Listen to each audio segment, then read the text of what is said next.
महंगाई दर भले ही 6% के नीचे आ गई हो, भले ही 7 कमोडिटी वायदा पर लगे 1 साल के बैन की मियाद आज पूरी हो गई हो, लेकिन सरकार आगे भी इसे जारी रखने का मन बना रही है।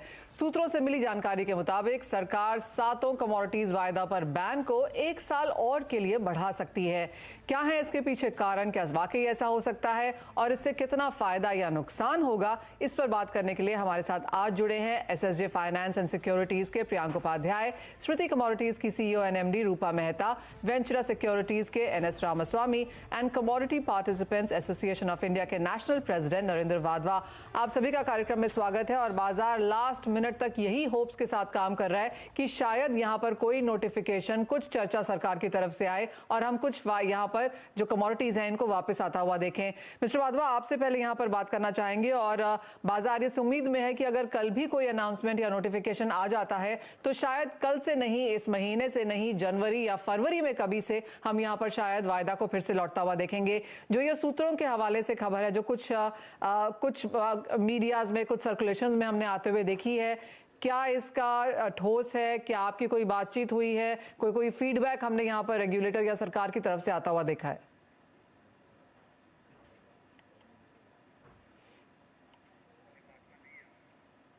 मिस्टर वाधवा से वहां पर फिर से संपर्क करने की कोशिश करेंगे, लेकिन रूपा, आपसे जानना चाहेंगे, कोई भी अभी तक हमने यहाँ पर निष्कर्ष निकलता हुआ नहीं देखा। सूत्रों के हवाले से काफी सारी यहाँ पर खबरें हैं, लेकिन 1 साल वायदा बंद होने के बाद अब जब हम दूसरे साल की तरफ यहाँ पर बढ़ रहे हैं, आप कैसे देखते हैं, आप कैसे देखती हैं mood on the street as of now? देखिए, जहाँ तक वायदा कारोबार शुरू करने की बात है, ये 7 कमोडिटीज़ के अंदर जहाँ पर देखा जाए तो इंडस्ट्री के कुछ लोग एक तरफ ये डिमांड कर रहे हैं कि वायदा कारोबार को लॉन्च किया जाना चाहिए, वहीं दूसरी तरफ ये भी डिमांड उठ के आ रही है कि अभी फिलहाल इसको लॉन्च ना किया जाए, क्योंकि इससे एक बार से फिर से सट्टेबाजी जो है वो हावी होते हुए दिखाई देगी, क्योंकि अभी प्राइसेज़ जो है वो कंट्रोल में है। स्पेशली अगर हम बात करें सोयाबीन की या रिफाइंड सोया ऑयल की, तो प्राइसेज़ को हमने काफ़ी स्टेबल होते हुए देखा है। जब वायदा में थे तो काफ़ी प्राइसेज़ जो है वो ऊपर चले गए थे। तो कहीं न कहीं जो अभी मार्केट में र्यूमर चल रही है कि डेफ़िनेटली इसका वायदा कारोबार शुरू कर देना चाहिए, ताकि ट्रांसपेरेंसी रहे और फार्मर्स को आगे हेज करने की सुविधा मिल सके। लेकिन अभी सरकार की तरफ से इसको लेके, जैसे कि अभी आपने भी कहा, कि कोई नोटिफ़िकेशन नहीं है। अभी सिर्फ़ लेटर्स लिखे गए हैं सरकार को इंडस्ट्री की तरफ से। एक इंडस्ट्री की तरफ से ये कहा गया है कि इसको लॉन्च किया जाए और दूसरी तरफ से ये कहा गया है कि इसके ऊपर बैन कंटिन्यूएशन में रखना चाहिए। इनफैक्ट खबरें तो ये भी निकल कर आ रही है कि बिनोला खल को भी बैन कर दिया जाना चाहिए। क्यों? क्योंकि अभी उसके प्राइसेज़ भी जो है वो ऊपर जाते हुए दिखाई दे रहे हैं। तो अभी के लिए मार्केट जो है वो एक बार स्टेबल है और अभी फिलहाल ऐसी कोई अपडेट्स नहीं है कि अभी वायदा जो है वो लॉन्च होगा या नहीं होगा। और जहाँ तक प्राइसेज़ की बात है, तो अभी एडिबल ऑयल पैक जो है, हमें नहीं लगता कि अभी स्टार्ट होगा इस ईयर के स्टार्टिंग में कोई बहुत ज़्यादा कोई अपसाइड या डाउनसाइड देखने को मिलेगा। प्राइसेज़ जो है अभी एक सीमित दायरे में ट्रेड करते हुए दिखाई दे सकते हैं। जी हाँ, बाजार में काफी सारी अटकलें लगाई जा रही हैं कि क्या कुछ आगे जाकर यहाँ पर हो सकता है, और ये तभी होता है जब यहाँ पर कोई बातचीत निकल के नहीं आती, या रेगुलेटर या फिर मिनिस्ट्री की तरफ से कि यहाँ पर किस तरह का व्यू रह सकता है। और बाजार काफी सारी बातें यहाँ पर अभी कर रहा है। एक नोटिफिकेशन इस तरह से अगर आ जाए कि शुरुआत हो रही है, कुछ कमोडिटीज की हो रही है, कितनी और मियाद ये बढ़ाई जा सकती है, लेकिन जैसे मैंने कहा कि अभी भी होप अगेंस्ट होप है कि शायद आज कल में कोई यहाँ पर व्यू जो है सरकार की तरफ से या रेगुलेटर या एक्सचेंजेस की तरफ से पर्कुलेट होता हुआ यहाँ पर बाजार में नजर आएगा।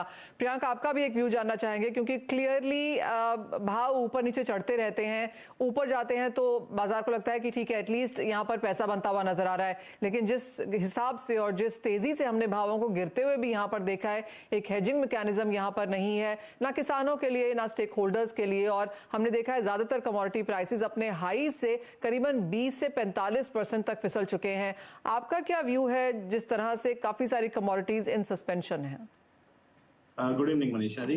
जिस तरह से गवर्नमेंट ने कदम उठाए थे कि वोलेटिलिटी कर्व करने के लिए, और जिस तरह से कमोडिटी प्राइसेस में जो फ्लक्चुएशंस थे वो कर्व करने के लिए, एंड प्लस इन्फ्लेशन जो आउट ऑफ कंट्रोल था, ये सब मद्देनजर रखते हुए गवर्नमेंट ने रोक लगाई थी इन कमोडिटीज पे।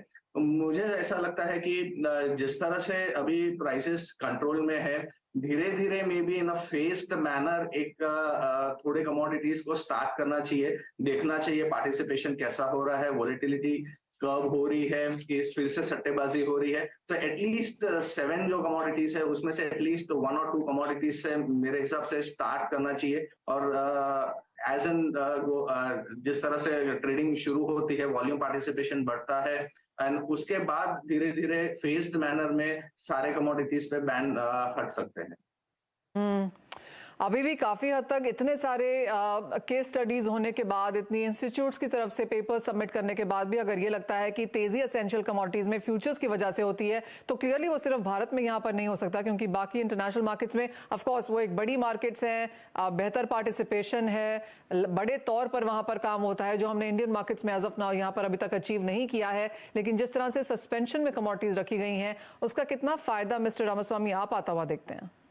हाँ, मैं समझता हूँ कि मैडम ये जो है ये सारे जो है, अगर हम वायदा को छोड़ के अगर हम हाजिरी बाजार की तरफ ध्यान भी दें, तो ये हर एक कमोडिटी जो भी अभी रोक लगाई है, वो सब अलग अलग दिशा में डिसेंट्रलाइज्ड है विद इन द इंडियन हमारे कंट्री में।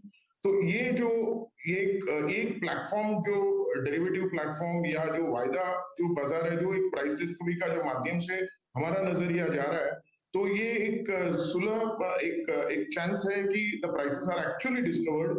और मुझे लगता है कि ये जो रुक है, इसको हटना ही चाहिए। और इसमें से उल्टा ये जो इन्फ्लेशन की या जो ऑब्जेक्टिव का एंगल से जो उन्होंने रोक लगा रखी है, उसका तो एक्चुअली लाभदायक होगा जब ये प्राइस डिस्कवरी के माध्यम से खुल जाएगी ये रुक।